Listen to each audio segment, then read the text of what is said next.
乡亲啊，继续要来讲这个金蕉大败市，上惨的要1公斤落到剩6块。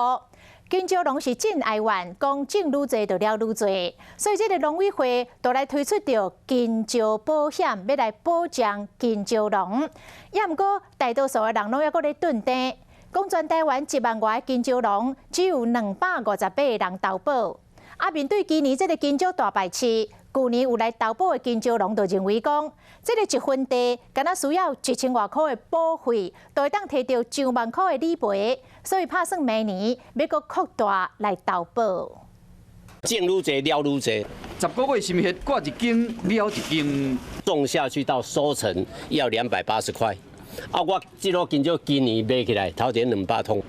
今年无风台，金蕉大丰收，计销对咧拜8月份捌出现每公斤6块尔，真正要靠无目屎。是讲这个杨冠兴伊今年的损失会使减数啊，原因是领到这个保险的补助款呐。去年头一摆起金蕉的保险，若是投保6万，1分地保费差不多2000块，扣掉政府的补助，敢若需要纳1400块。若是投保的金蕉园计销若败，会使理赔，会真有感觉，打算明年扩大投保。